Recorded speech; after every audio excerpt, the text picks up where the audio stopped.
So I was talking at high school in Denver a couple months ago, and I was having a discussion. I was like, during the last downturn, and one of the kids was like, I was born in 2014. Yeah. What downturn? What downturn? He's just been in like a positive upcycle, right? Yeah. And to his credit, he had a Robinhood account. He got into it during the... Hello, you're listening to Ready, Set, Go Real Estate Investing Podcast, presented by Brandon Elliott. This show will be going over all aspects of real estate investing and is intended to educate, motivate, and prepare you to take action on your first or next real estate investment. For more information, please visit BrandonElliottInvestments.com. Thank you for listening and enjoy. Welcome back, everyone, to Ready, Set, Go Real Estate Investing Podcast. I am your host, Mr. Brandon Elliott. I'm excited today. We got somebody in the game that's doing some big things. Really incredible, honestly. Not just in multifamily, doing syndications, educating a boatload of people, collecting 10 to 12 million in education per year, 1,500 to 1,800 members that they're making a huge impact with, which is awesome. But what is really cool is the nonprofit that they're teaching financial literacy to in high schools, which is incredible. We've done experiences with that in the past where we bought lunch and sit down in classrooms, Jen and I, years ago, and it was awesome to just teach what we've learned with real estate, with credit, with financial literacy that they're not necessarily teaching in school. So bringing it to the youth, which is awesome. But these guys are doing some incredible stuff, over 3,000 doors currently, and from Texas originally, I believe at your Lake Tahoe house right now for the summer, which is awesome. So Steve, what's happening, man? How we doing today?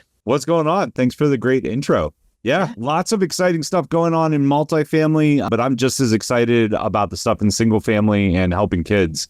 We just love helping people reach financial freedom. Let's go, man. Let's go. So anybody out there that doesn't know who you are, where you're from, what you're up to, do you mind just giving that 30,000 foot view for listeners? Sure. Really quick. So I got started in real estate in 2001, 2002, took off like a rocket, Red Rich Dad, Poor Dad, but got really burned out on being a landlord, 130 units over about 3 years. And I was the guy that did all of it, right? I was the electrician, the plumber, the roofer, the person who went and checked people in and had to clean it out when people had to leave. It got me burned out. I sold everything in 2005. That's like a Superman, honestly. Doing all those things, that's Superman with that many numbers.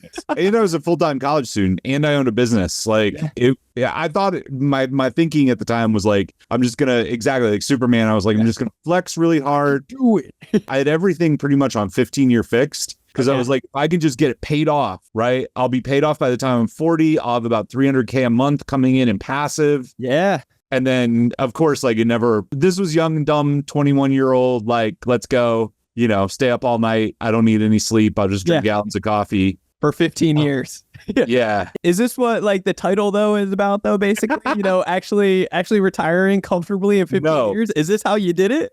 No, not at all. Okay. So I sold everything back then and I ended up actually being a waiter, worked in restaurants. I traveled around the world for a while. But then I went to Tony Robbins in 2012 and he asked, is this the life that you've always dreamed of living? And although I lived in a ski in, ski out in Colorado, I was working like 60 hours a week. And I knew like at the end of the day, like this wasn't going to be sustainable. So I asked myself, what do I really want to do? I wanted to be on stage speaking. I love like being in front of people. I love motivating people. I love helping people reach their goals.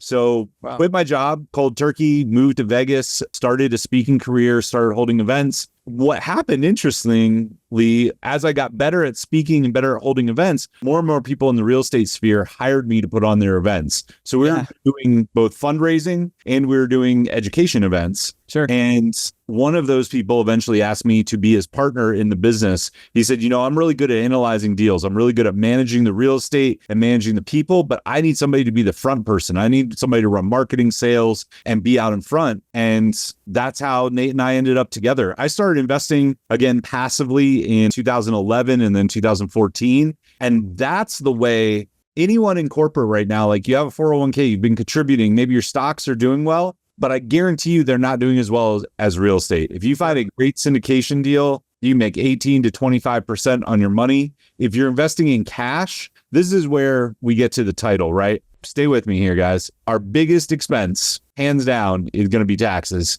for most people. If you can take that same money that you are putting into taxes and instead just put it over here into real estate, you're going to get the tax break that allows you to do that. And then you end up with basically a free asset. We helped a guy do this last year in our consulting/education side. We helped him find a 4-unit. He had his money. He makes about, I won't say what he makes, but he's a W-2 employee in sales. He does well. He had a tax burden of about $150K that he had set aside. He took that money, bought a 4-unit, got $106,000 off of his taxes last year. He's going to get 90 some off this year. He's going to get 80 off next year, basically making that 4-unit free. Let's go. And now he's bringing in a couple grand a month, and he's getting the tax incentives, plus he's getting the appreciation in the building. Like, it's a no-brainer, and it is not difficult. If you can do well at a W-2 job, this doesn't take 10 hours a week. This takes a couple hours to get it set up, and then once it's going, we teach people, like, if you're going to do it yourself, you want a property manager in place. You want a lot of the stuff that makes this easy, the stuff that I did not do when I was 21. Yeah. You know all this, though. Yeah.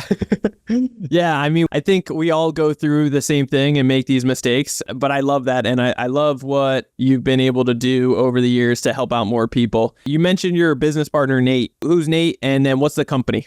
Yeah. So our company is called Home Invest, homeinvest.com. Cool. Nate Armstrong is the founder and CEO. And then I am his partner in the business now. And we've been partnered together for several years. He takes care of like the nitty gritty, detail oriented spreadsheet stuff. He goes out and finds the deals. Most of our deals come off market. We try our best not to use brokers or dealers or any kind of realtor or have anything in the middle. So most of the deal we're raising for right now took over 4 years to get under contract. It's a relationship we've been working on for a long time. It's also owner financed. So the capital stack for it is very favorable to investors. We'll pay out dividends from day one. Yeah, sign me up for that. That sounds good. Yeah, I love it. So when it comes down to your guys' marketing to get the real estate transaction side of deals, you guys doing direct to mail or like what does that look like?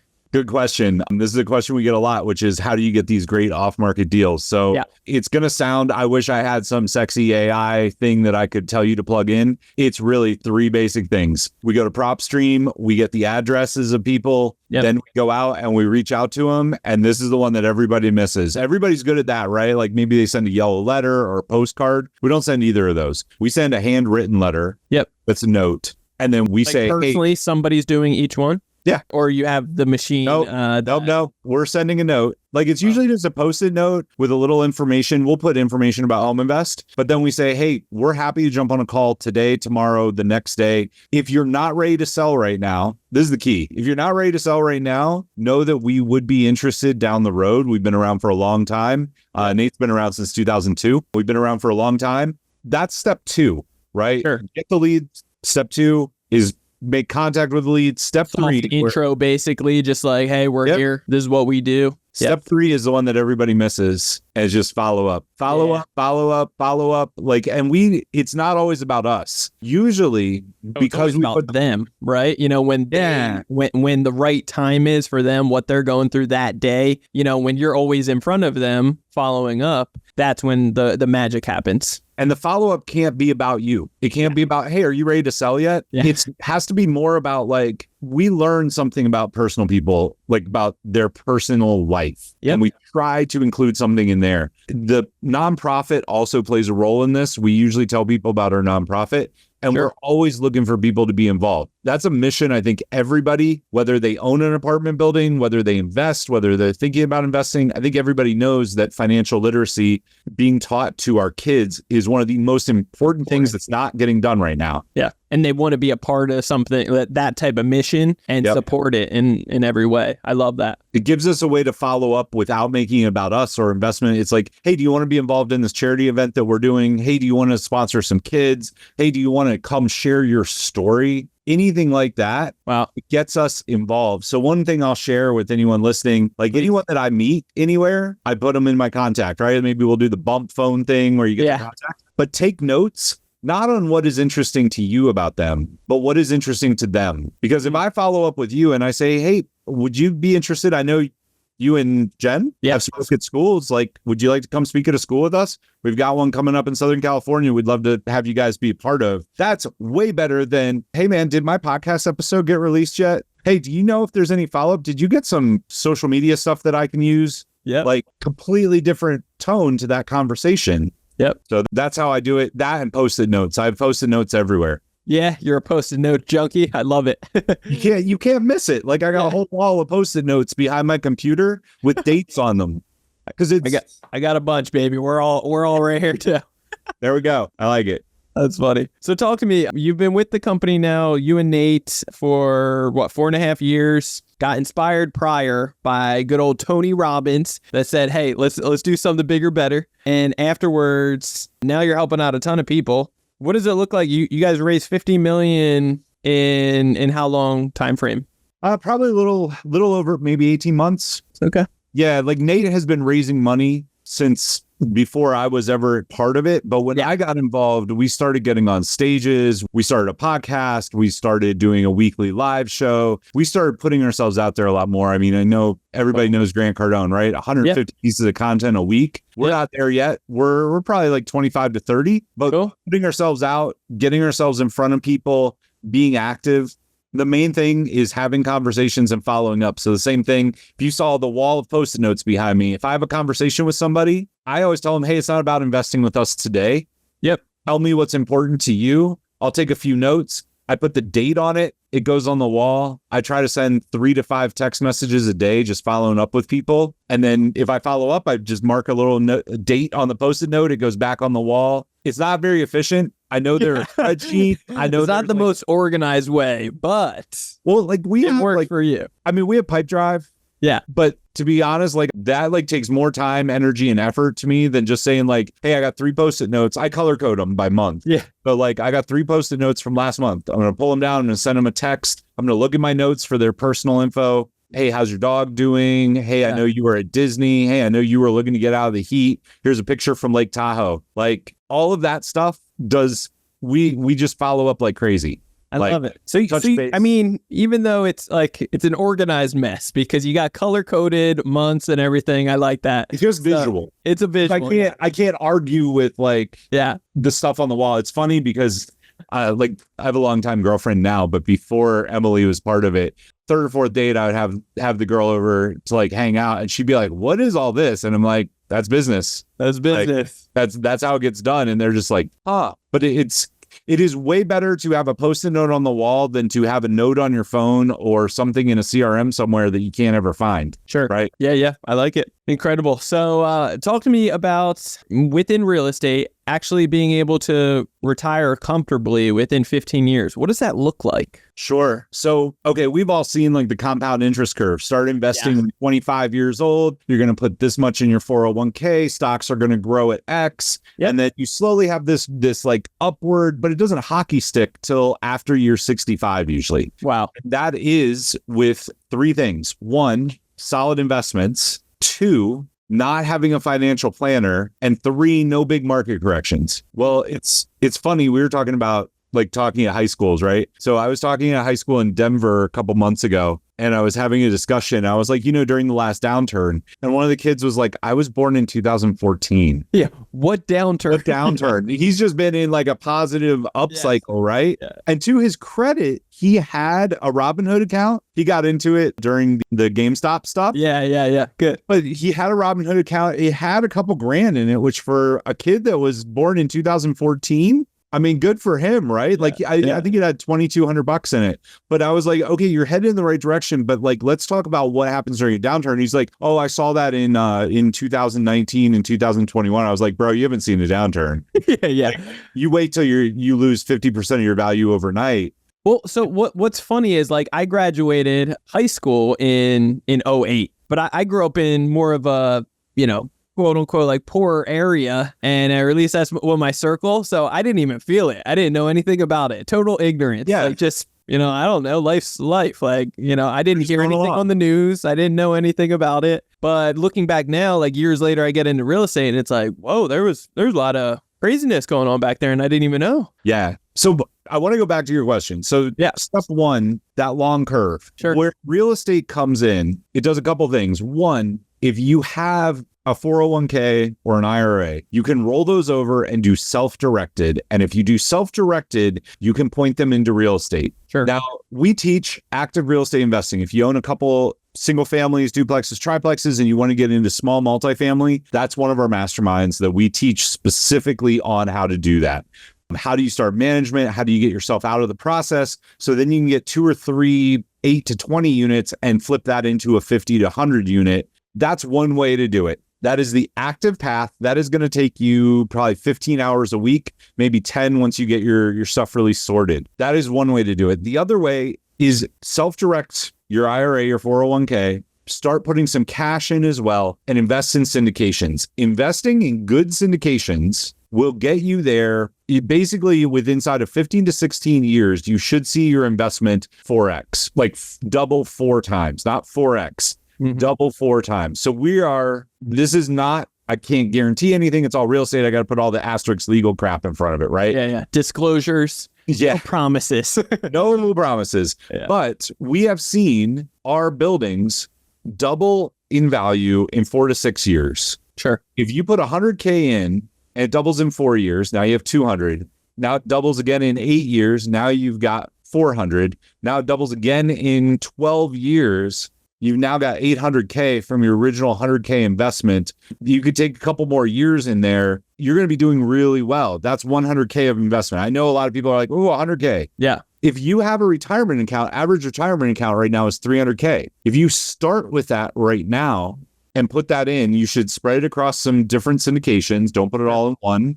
Diversify inside of real estate. You're going to do really well. If you can also take what you would pay in tax and put that money into real estate, you're basically getting that for free. People tell me all the time, like one of the biggest arguments is, I don't have money for real estate right now. I said, okay, so let's say you pay 25% of your income in taxes. What'd you make last year? 120K. Okay, let's just do 100 to make it flat. Easy, right? That's 25K a year that you can also put into real estate that you will literally get the same amount back on your taxes if you're picking the right deals. That is a free investment. It does not come out of your pocket. It's not going to affect your lifestyle. It's not going to change anything right now. But think about like the 4X rule again. In 12 years, that's now 100K. You do that for the next 5 years, you now got an extra $500,000. And then you do one more investment with that and you got $1 million.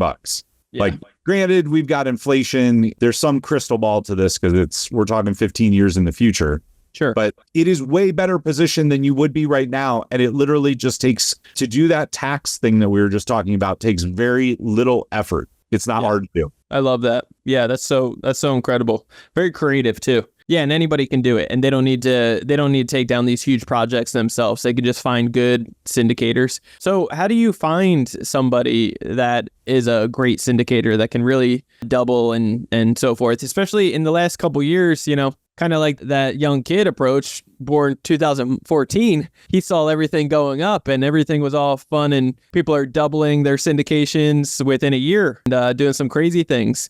And then once interest rates all started, shooting up and nobody was anticipating that or betting on it, a lot of syndicators are underwater. Even one of the syndications that I'm a part of, they did a capital call and they're about to do a second one. And so it's, sure, a lot of people are hurting out there. How do you bet on people like that? So we have a course on this. I hope you don't mind. I'll drop a quick promo. If you go to steve.coffee, that's the URL, steve.coffee. We have something that's called the 5 landmines of passive real estate investing. It's how to pick a great syndication deal, but I'm happy to go through them here high level. I'll answer anything. This is one of my favorite questions because syndications can lose money. They are not a guaranteed home run. And if you get stuck with a capital call or a bankruptcy, it's going to hurt. So how do you make sure? First off, 90% of syndications, that's the number that I've heard. And from my experience, 90% of its syndications go off without a problem. You're going to have some with capital calls and about 2% are going to end in bankruptcy. So how do you make sure that they're not there, that you are investing in a good one?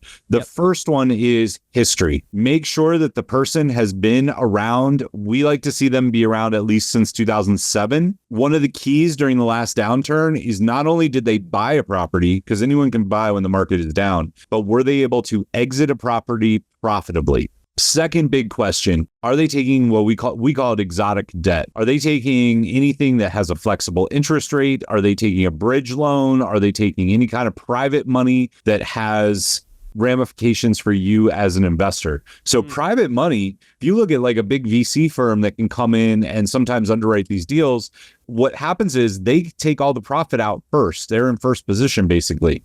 That can lead to something like as an investor where you don't get paid anything. They basically ride along on your 100K and you get any investment dollars out of that on the back end, any profit. So we don't like to see any of that. Those are two big ones. The other one is location. So Florida and Texas, hot markets, except now they're getting hammered because of insurance and because of, in Texas, property taxes. The way that we like to see avoiding that is stay in a state that runs a surplus budget. What happens if the state is running a deficit? They are eventually going to have to make that up through something, and it's usually going to be property taxes. Wow. So we're in Kentucky. Kentucky is a surplus budget. They also have the next one, which is solid job growth. So Austin, I live in Austin. I would not invest in Austin because we saw a really sharp spike up from about 2017-18. Now it's flattened and it's headed down. Depending on what you read, property values are down 30 to 40% because what goes up really fast must come down really fast, right? I couldn't agree more with that. And I see still there's like newer investors or people that are still really heavily looking in those areas. And I'm always like scratching my head of, is there still anything left to be done over there? And I'm sure, there's opportunities everywhere, but is it more of a riskier situation? I would assume so, and so, yeah, it makes sense. Yeah, that's like one ball. The second ball of wax has to do with the way that they manage. We like to see vertical integration. We like to see hands-on management. And this is the way that you can test this is ask to see, this is getting really nitty gritty for an investor, but ask to see the T12s and the rent rolls, and then ask them where they found discrepancies when they were doing their underwriting. If they didn't find a problem, they didn't dig hard enough. I will tell you, every deal we underwrite, it's not like a major problem. It's not like a dumpster fire, right? But if you can't look at the T12s, if they can't say, oh, we found out their expenses were off for the last 3 years by about 10%, and here's what we're looking at, they have not done due diligence hard enough. Wow. Same with rent rolls. If you want to look at rent rolls and see, this is getting a little bit gritty, but if you want to look at rent rolls and you want to see like what's their loss to lease and how are they fixing that? How do they manage the properties? This is something I got from my friend Hunter Thompson gave this to me, and it was brilliant. It was saying we were not doing, but we immediately implemented, was how do you handle move outs? Most people will say, well, I don't know, people usually move out on Fridays. Well, if you look at historical data, people say they're moving out on Fridays. They don't get everything done, which means that they then go over, which means you now lose a week of rental income. Yep. That's like a very nutshell way of putting it. But you want to see move outs that are actually scheduled for Mondays, because then it will be ready to go. The unit will be ready to move in over the next weekend. You should be showing that unit 30 to 60 days out before it is vacated. And the way that you do that is you offer the people a Starbucks gift card or a $25 Amazon gift card to have the unit cleaned. We do that. And that has increased our NOI significantly because people say, well, it's 1 week. Yeah, but if you're working on an apartment building of 150 units, that comes out to be a lot. Yeah, it adds up. Yeah. The other things you want to look for are you looking for creative ways to monetize spaces? We charge for all of our parking. We don't mandate it. We say, if you want an assigned spot, we have those available. Here's what it costs. Right away, we're adding 10 grand a month. Not, I guess I shouldn't say 10 grand. We're adding at least, I would say 5 grand a month to properties. A lot of cases, 10K just through that kind of stuff. Like, are we monetizing the spaces? The other thing, oh man, there's so many different things. Another thing that we do, this is for our operators out there. We have found, and this one might be a little controversial. I'm a Christian, Nate is a Christian. We are a Christian-based company. Yeah, we have found putting a chaplain on premise that we subsidize builds community. Yeah, builds we did it because we believe in that. And we believe in building community, and we believe that helps put Christian values back in the world, which is part of our mission. What we have also found is it stopped tenant turnover we now have about a 6-month longer rent cycle due to that, because people like that in the community. You take that for what that's worth. Yeah. That doesn't go to how do you pick a good syndication. I don't know very many people who do that, but that's something that we've implemented that we've seen really good returns. The last thing that I will say that we like to see is inside of management and how they're running properties, it should be vertically integrated. How are they communicating? This is one that you can ask for. How do they communicate with investors? So this is something where a lot of syndicators fall apart, right? They send out, they're not supposed to do anything. Most say they will send out a monthly update. Sure. Monthly update might be a text or an email. How are they actually communicating? How are they providing details on the property? So we do a couple different things. We email monthly. We send out a video monthly. We text monthly. We do a call. Anytime somebody wants to get on a call with us, if they text us, hey, you want to jump on a call? We'll jump on a call. We'll discuss anything about the property. And we show that anyone that's looking at investing with us, we send out an email that's got 10 examples of that and people that they can talk to. If somebody's willing to communicate like that, we don't hide from things either. Like, good. There's something going wrong on a property. We talk about what it is. We talk about how we're fixing it. Knock on wood, we've never had to do a capital call. We have had to pause. We pay dividends from day one. We won't take a property unless we can. We had to pause dividends on one property in the last 10 years.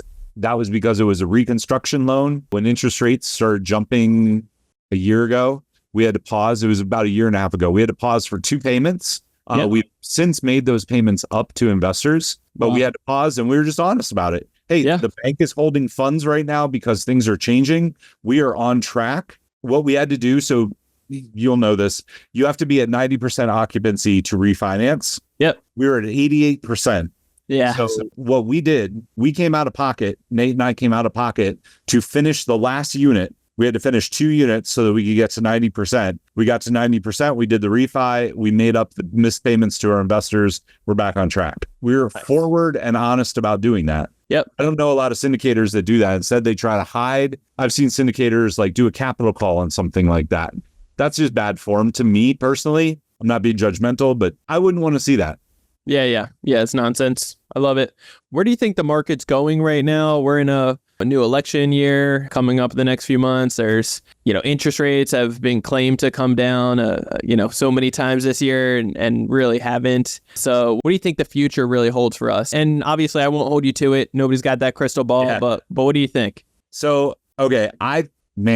There's so many different things and like angles to this conversation. I don't think we're going to see interest rates come down anytime soon. Really? I don't think we're going to see them come down after the election either. If you look at what the current administration has done, they have found other ways to prop up buying. So we should be seeing, so we track a couple things that we track. We track 30, 60, 90-day late notices. We track foreclosures. We track auto loan delinquencies and auto loan repos. Those are a couple of things that we track. We have seen auto loan defaults and repos go through the roof, 100x, like double. Wow. We have seen 30 and 60-day late payments also double. We have not seen foreclosures double because the Biden administration stepped in and put a Band-Aid on it. They weren't super public about it, but they said, hey, if you're missing your payments, we will redo your loan and we will Band-Aid it until after the election. It expires in February. So I think what we're going to see, they've been trying, this is what I see. They've said they're going to lower rates and then they have not been able to fulfill that. Like they bring it down like a 1/10 of a point, right? I think we're going to see rates stay where they're at because we have not seen inventory build enough yet. We're not going to see people buy. I think everybody right now that I know of, myself included, is aiming to rent because why buy with the interest rates? So I'm either going to buy owner financed or I'm going to rent until rates come down. Rates are just too high. I think we might actually see rates go up a little bit more. I mean, we're seeing there are people smarter than me that can probably analyze this better, but we're seeing the national debt keep growing and growing and growing. And as long as that is happening, I think that is going to affect rates. If you go to nationaldebtclock.com and see that just keep ticking up and up and up, it's like, oh my God. I mean, they're putting out more stimulus checks now. And it's like, guys. Are they doing that right now? There are some states that are printing stimulus checks, which you think about that. Everybody wants to complain about inflation. I think we got off mild on inflation. We tripled the supply of money. Yeah. But yet we did not see prices triple. We saw them go up by 10% maybe cumulatively. So back to your question, I think the rent cap, I don't know if you saw Biden like I saw that and I was thinking to myself, okay, are you going to put caps on the property taxes or insurance, because those have been getting out the roof? Yep. I mean, he did it to grab headlines. Yeah, of course. Chances of that passing are slim to none. Never. But you're right. I mean, it's possible. We've seen weirder things. I don't think it's probable though. Yeah. I think what we will see happen if Trump gets elected, I think the things that we will see for real estate specifically, the Jobs Act, which is what gave us accelerated depreciation, I think will become permanent law, which will help real estate. I also think that our economy will probably do a little bit better under him. Yeah, for sure. If Biden, well, it's not going to be Biden anymore, whoever we name as Democrat, if they pass, I think we'll see some protection for foreclosures, which will stem the amount of inventory. If we do that, I think we will see rates stay high, which in turn will then push people to do more seller financing offers. We do most of our multifamily through seller financing. We always ask for it. And because we've developed pretty deep relationships, we usually are able to get part of the deal seller financed. I think that's what we're in store for. I don't think we will see any rate drop till after the election. And I think if Democrats come in, I think we will see it stay high. If Republicans come in, I think we'll see it lower. Have you noticed in the last quarter or so that it's almost turned into more of like a buyer's market at all? Some areas have, but the people who can buy are buying in cash. Like people right now I know are borrowing against their 401k to buy a house, because you if you didn't know this is a fun tip. You can borrow against your 401k. You just have to pay yourself back at a reasonable rate of return, which right now can be 3%. So if you have $500,000 sitting in your 401k and you want to go buy a house, you can go buy the house and pay for it in cash and basically give yourself the loan, right? Yeah. You're gonna pay a little bit of interest. I think that we've seen it change slightly, but it's still not enough. Inventory has grown. So I just pulled stats on this last week. Inventory in Denver is up about 25%. Inventory in Austin is up over 30%. Inventory in Florida is up over 20%. Jacksonville specifically. As we see that build, eventually price will come down. One of the things that's happening though is a lot of these people built or bought in 2020, 2021. Sure. They don't have a lot of room to come down in price. So you might have bought for, let's say, I'm going to use round numbers. Let's say you bought for $500,000 in 2020. You might have $100,000 in equity. On paper, you might have 150. You can come down a little bit, but you're not going to be able to come down much below $500,000. Most people have a hard stop, which is going to stop the market from moving too much. We're just going to end up with a lot of inventory. Eventually I think what we're going to see, eventually rates will come down. I think they might actually go up again, and then they'll bring them down to like 6.5, maybe 5.5. I think it's going to be several years before we see below 5.5. Yeah. I am not probably the right person to talk about that. It's all good. I respect your opinion though, and appreciate you sharing with us. It's good. Steve, how can people get a hold of you, and any final words to the listeners? Sure. If you are interested, steve.coffee has 3 things on it. The first one, you can book a call directly with me through that link. Number 2, if you are interested in how to pick a great syndication, it's called the 5 Landmines of Passive Real Estate Investing. It's a PDF and 7 videos that walk you through everything in depth. That is free there. And thirdly, if you would like me to speak either to your audience, like a podcast, or come to one of your live events, or if you would like to be involved with our charity in any way, the third one is a link to book for speaking. We would love any of that. If you're interested in jumping into one of our syndications usually fill up in 3 to 4 weeks. The last one filled up in 3 weeks on the dot, just because we have a pretty good list and people know that we do very well. But if you're interested in joining one of our syndications, you can reach out, you can book a call with me. I'm happy to walk you through the current deal that we have, depending on when you hear this. Love it. Well, Steve, I appreciate you greatly. I know the listeners do as well. And guys, you're definitely going to want to reach out to Steve. He's a wealth of knowledge and doing some awesome things, and definitely support the charity and what they got going on by teaching financial literacy, to the youth, to the kids, which is great. Guys, if you want to get a hold of me, you can always do so on Instagram. Check out Brandon Elliott Investments. Otherwise, our business page on Instagram, Credit Counsel Elite. Speaking of which, if you want to learn more about what the heck we do here at Credit Counsel Elite, then check out creditcounselelite.com. That's www.creditcounselelite.com. There's a quick 10-minute video on there that explains more in detail about how we can help business owners nationwide be able to actually get up to $500,000 in new capital with interest rates as low as 0%. That's right. Getting $2, $3, $4, or even $500,000 in new capital at interest rates as low as 0% to be able to start real estate, grow and scale your business, whatever it may be nationwide. So you can check us out there and book a free call just to get a better understanding where you're at, where you're looking to go. And with that being said, if you have not already, hit that subscribe button to Ready, Set, Go Real Estate Investing Podcast. What are you waiting for? Make sure you do that right here, right now. Greatly appreciate all the 5-star reviews. You guys are amazing. Keep it coming. And love you guys all so much. We'll see you on the next one. Steve, appreciate you, brother. My pleasure. Thanks so much.